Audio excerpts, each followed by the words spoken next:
Hello বন্ধুরা, আজ নতুন একটি এপিসোডে আবারও আপনাদেরকে স্বাগত। আজ আমরা সম্পূর্ণ নতুন একটি গল্প শুরু করতে যাচ্ছি। গল্পটি শুরু করার আগেই আপনাদের কাছে আমার একটা প্রশ্ন আছে। আপনারা কি কোনো ধরনের মানুষকে প্রেফার করবেন? এমন কেউ যে নিজের স্বার্থ উদ্ধারের জন্য আপনাকে কষ্ট দেয়, নাকি এমন কেউ যে আপনাকে কষ্ট থেকে রক্ষা করার জন্য পুরো পৃথিবীকে এলোমেলো করে দিতে পারে? তারপরেই আমরা দেখতে পাই রাজবাড়ি নিয়ে সবার মধ্যে অদ্ভুত ধরনের কথা প্রচলিত ছিল। এখানে নাকি ভূতের আনাগোনা আছে। রাজার 3জন ছেলে ছিল, যাদের মধ্যে একজন অনেক বেশি জ্ঞানী ছিল, কিন্তু সে সবসময় অসুস্থ থাকতো। আর একজন মার্শাল আর্টে পারদর্শী ছিল, এবং তৃতীয়জন এত বেশি সুন্দর ছিল যে তার সৌন্দর্যে সবাই মুগ্ধ হয়ে যেত। কিন্তু তার চারিত্রিক সমস্যার কারণে সে রাজার এক কনকিউবাইনের সাথে সম্পর্কে জড়িয়ে পড়ে, যার কারণে প্রিন্সেস সরুর জন্ম হয়। রাজা যখন একথা জানতে পারে, সে প্রচণ্ড রাগে।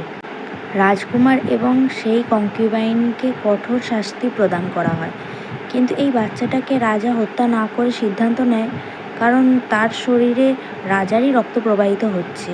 আর তাছাড়া বাচ্চাটা অনেক ছোট। রাজা তখন সবচেয়ে নিম্ন স্তরের দাসীর দ্বারা বাচ্চার লালন পালন করতে বলেন। তিনি ওর নাম দেন সরু, যার অর্থ দুঃখ এবং যন্ত্রণা।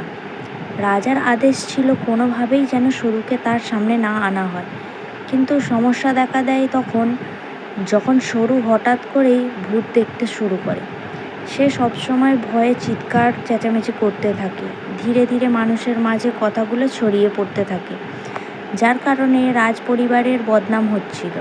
রাজা অবশেষে বিরক্ত হয়ে নির্দেশ দেয় যেন সরুকে জেলখানায় বন্দি করা হয় এবং যেন তাকে খাবার না দিয়ে মেরে ফেলা হয়।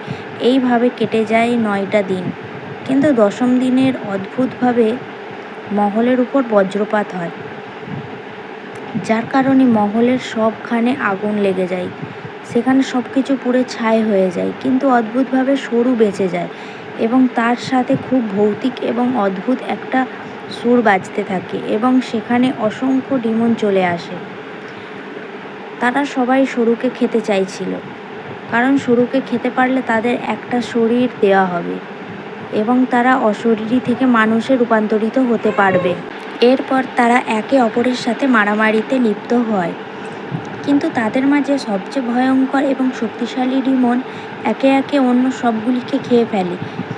শেষ অবধি সরুকে খাওয়ার জন্য তার পেটে জায়গা থাকে না, তাই সেই ডিমনটা সরুর চোখ দুটোকে নিয়ে নেয়, যার কারণে সরু অন্ধ হয়ে পড়ে। দুঃস্বপ্ন দেখে সরু ঘুম থেকে জেগে ওঠে। সে মনে ভাবতে থাকে, ইদানিং অনেক বেশি দুঃস্বপ্ন দেখছি, নিশ্চয়ই খারাপ কিছু হতে চলেছে। এরপর আমরা সরুর রুমটা দেখতে পাই, যেখানে অসংখ্য ডিমন ঘোরাফেরা করছে এবং যারা সরুকে বলছে, আমি তোমাকে খেয়ে ফেলতে চাই। সরু তখন মনে মনে বলতে থাকে, আমি চাই না আমার কারণে আর কারোর ক্ষতি হোক। এরপরে গল্পের নায়ককে দেখানো হয়, যে প্রচণ্ড রাগে মহলের বাইরে বেরিয়ে যাচ্ছিল। সে প্রচণ্ড পরিমাণে রেগেছিল, কারণ রাজা তার সাথে ধোঁকা করেছিল। এতদিন সে যুদ্ধের ময়দানে ছিল এবং রাজার পক্ষ নিয়ে সে যুদ্ধ করছিল।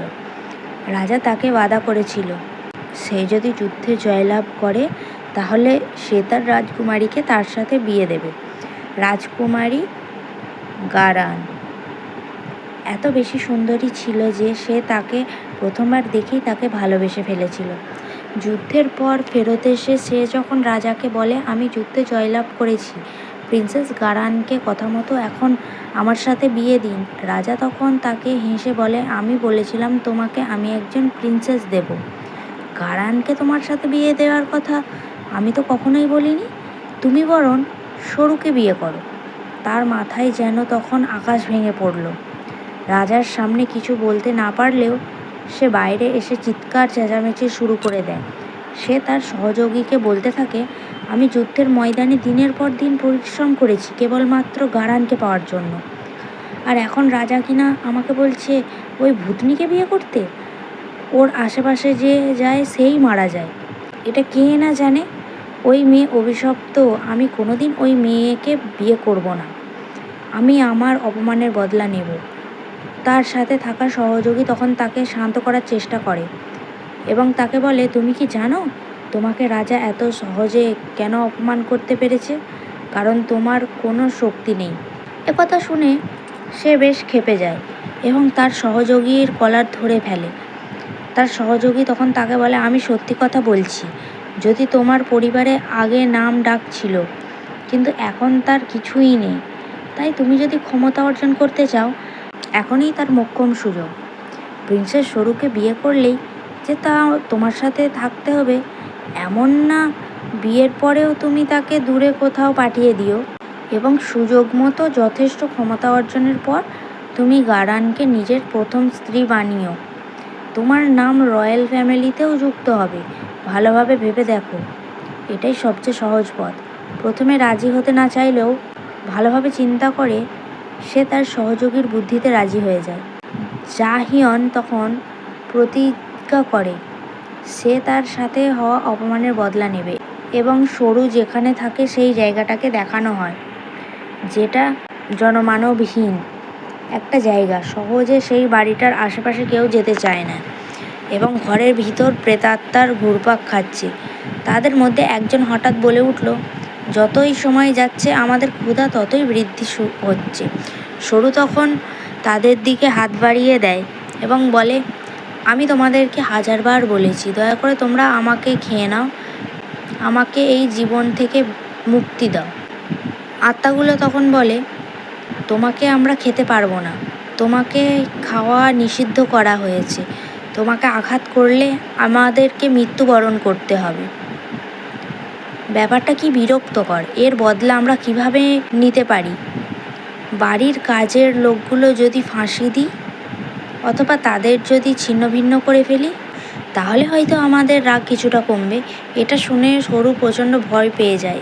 তার কাছে অনুরোধ দয়া করতে থাকে, আমাকে মেরে ফেলো, তবু এই বাড়ির সাধারণ মানুষদেরকে তুমি আর ক্ষতি করো না। তার কথার কোনো উত্তর না দিয়ে আত্মাগুলো অনেক বিচ্ছিরিভাবে হাসতে থাকে।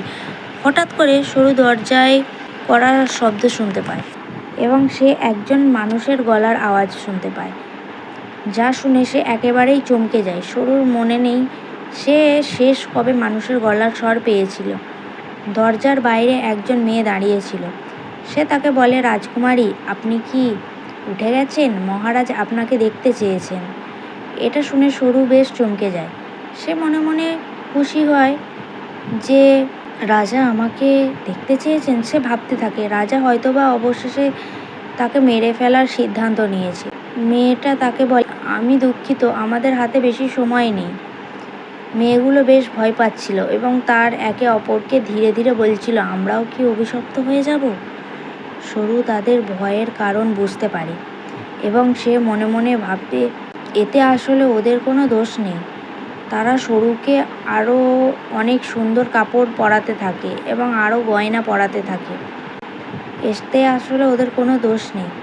তারা সরুকে অনেক সুন্দর কাপড় এবং গয়না পরাতে থাকে। কাউকে মৃত্যুদণ্ড দেওয়া হলে তাকে এভাবে তৈরি করার কথা তো না। সে তখন একজন মেয়েটির হাত চেপে ধরে এবং জিজ্ঞাসা করে, তোমরা কি করছো? উত্তরে মেয়েটা তাকে জানায়, আমরা রাজার আদেশে আপনাকে বিয়ের জন্য প্রস্তুত করতে এসেছি, কারণ আজকে আপনার হাইউঞ্জিয়ার সাথে বিয়ে ঠিক হয়েছে। সে তখন তাদেরকে বলে, ও আচ্ছা, নিশ্চয়ই অনেক বড় কোনো অপরাধ করেছে। উত্তরে মেয়েটি তাকে জানায়, এমন কিছুই না, সে একজন ওয়ার হিরো এবং যুদ্ধের বিজয়ী। উপহার স্বরূপ সে আপনাকে চেয়েছে। সে তখন মনে মনে ভাবতে থাকে, এটা কখনোই সম্ভব না। সে নিশ্চয়ই গারানকে বিয়ে করতে চেয়েছিল। গারান এত বেশি সুন্দরী যে তাকে দেখে মনে হয় সে স্বর্গের কোনো পরী। আমার কারণে আরও একজন নিষ্পাপ মানুষের মৃত্যুবরণ করতে যাচ্ছে। সেই আত্মাটা তখন আবারও সরুর সামনে চলে আসে এবং সে সরুকে জিজ্ঞাসা করে, তোমার হাজব্যান্ডকে আমরা কিভাবে মারব? আমি প্রথমে তাকে খাবো এবং এরপরে তার পরিবারের মানুষদেরকে খাবো। সরু তখন সাজানো তখনও কিছুটা বাকি ছিল। মেয়েরা তখন তার কাছে অনুমতি চায় সাজানো শেষ হয়ে গেলে মেয়েটা তাকে নিয়ে ওয়েডিং হলের দিকে এগিয়ে যায়। ওয়েডিং হলের দিকে যেতে যেতে শুরু ভাবতে থাকে, এই পৃথিবী আমার জন্ম কেন হয়েছিল? আমাকে ছাড়া এই পৃথিবীটা আরও সুন্দর একটা জায়গা হতো। মানুষকে অকারণে আমার জন্য মরতে হতো না। যেই মুহূর্তে ওয়েডিং হলের দরজা খোলা হয়, তার সাথে থাকা আত্মাগুলো চিৎকার করতে করতে পালিয়ে যেতে থাকে। শুরু চোখে দেখতে না পারলেও অনুভব করতে পারছিল সে যেন একটা সূর্যের সামনে দাঁড়িয়ে আছে, যে সূর্য অন্ধকারকে দূরীভূত করে দেয়। এরপর সিন চেঞ্জ হয় এবং গলির মধ্যে একটা খুবই অদ্ভুত লোককে দেখানো হয়, যার চোখে মুখে রক্ত লেগে আছে। দুইজন ডিমন তখন তার কাছে চলে আসে এবং বলে, প্রিন্সেসের কাছে আমরা যতগুলো ডিমন রেখেছিলাম তারা হঠাৎ করেই গায়েব হয়ে গিয়েছে। আমাদের মনে হচ্ছে কোনো ধরনের সমস্যা হয়েছে, আমাদেরকে সেখানে গিয়ে দেখা উচিত। লোকটা কিছুক্ষণ চুপ করে থাকে এবং বলে, হ্যাঁ, সে যেন কোনো এক ধরনের ঘোরের ভিতর আছে। এবং সে হঠাৎ করে বলে ওঠে, আমি অনেক বেশি ক্ষুধার্ত। অন্যদিকে ওয়েডিং হলে আয়নজিয়া অপেক্ষা করছিল। দরজা খুলে যখন সরু ভিতরে ঢোকে, সে একেবারেই অবাক হয়ে যায় এবং একই সাথে সে মুগ্ধও হয়ে যায়। সে মনে মনে ভাবতে থাকে, তাহলে এটাই হচ্ছে সেই ঘোস্ট প্রিন্সেস। আমি ভেবেছিলাম তাকে দেখতে সত্যিকারের একটা ভূতের মতো হবে, কিন্তু সে তো দেখছি অনেক বেশি স্বাভাবিক। আর ও এত ছোট কেন? দেখে মনে হচ্ছে কেউ ছোট্ট বাচ্চাকে বড়দের কাপড়ে এনেছে। সরু তার উপস্থিতি টের পেয়ে অবাক হয়ে তার দিকে তাকিয়ে থাকে। তারা উভয়ই একে অপরকে দেখে চমকে ওঠে। গল্পটা আপনাদের কেমন লেগেছে কমেন্টে সেটা অবশ্যই আমাকে জানাবে। চ্যানেলটিকে সাবস্ক্রাইব করে দিন।